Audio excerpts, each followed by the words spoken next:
High friends welcome back to my channel cooking corner.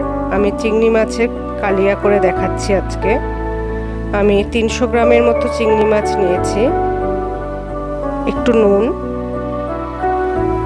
আর অল্প একটু হলুদ দিয়ে চিংড়ি মাছটাকে মাখতে হবে। চিংড়ি মাছের মধ্যে যাতে নুনটা ঢোকে ঠিক মতন তার জন্যই আমি 10 মিনিট রেখে দেবো চিংড়ি মাছটা নুন হলুদ দিয়ে মাখার পরে। চিংড়ি মাছের কালিয়া করতে যা যা উপকরণ লাগে আমি বলছি, সেগুলো দেখিয়েও দিচ্ছি তোমাদেরকে। চিংড়ি মাছটা মাখা হয়ে গেলে পর আমি আলাদাভাবে রেখে দিচ্ছি। আমি একটু চৌকো চৌকো করে আলু কেটে নিয়েছি। আদাটাকে বেটে নিতে হবে, রসুনটাকেও বেটে নিতে হবে, আর একটু লাল রেগুলার লঙ্কার গুঁড়ো। আমি এখন কড়াইতে তেল দিয়ে দিলাম। তেল দেওয়ার পরে আমি চিংড়ি মাছগুলোকে ভালো করে ভেজে নেব। আমি সবগুলো চিংড়ি মাছ একসাথেই ভেজে নিচ্ছি। চিংড়ি মাছ থেকে একটু জল বার হয়, ওর জন্য একটু ভালো করে ফ্রাই করে নিতে হবে। আমার চিংড়ি মাছ ভাজা হয়ে গেলে আমি একটা পাত্রে রেখে দেবো, তুলে রেখে দেবো।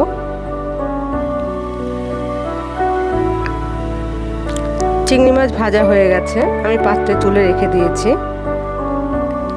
আলুটাকেও সেম ওইভাবেই ভেজে নেব, একটু নুন হলুদ দিয়ে।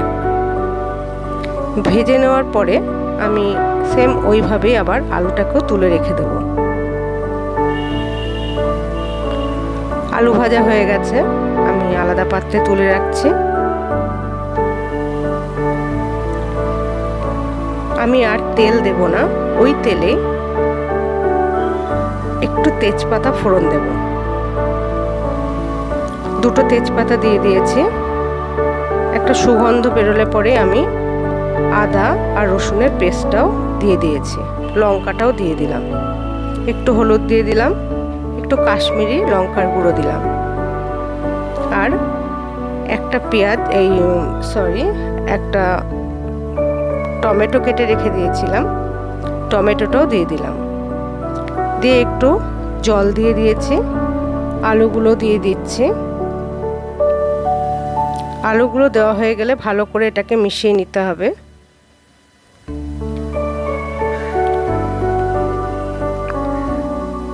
আলু দিয়ে দিলাম। এবার ভালো করে একটু মিশিয়ে নিতে হবে। মিশিয়ে নেওয়ার পরে আমি একটু ঢেকে দেব, যাতে আলুগুলো ঠিক মতন সিদ্ধ হয় আর টমেটোটাও যাতে সিদ্ধ হয়ে যায়। দেখো কালারটা খুব ভালো হয়েছে, টমেটোটাও সিদ্ধ হয়ে গেছে। আমি এরপরে চিংড়ি মাছটাও দিয়ে দেবো।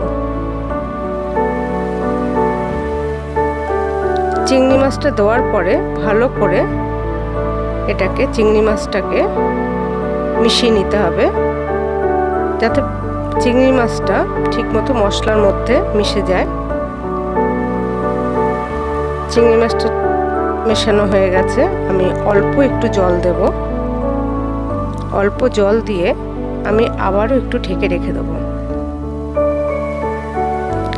আমি ঠিক মাখা মাখা হয়ে গেলে পরে আমি একটুখানি শাহি গরম মশলা গুঁড়ো ছিটিয়ে দেবো। যদি রেসিপিটা ভালো লাগে তোমাদের, অবশ্যই তোমরা বাড়িতে ট্রাই করবে। লাইক, কমেন্ট, সাবস্ক্রাইব অবশ্যই করবে। ধন্যবাদ।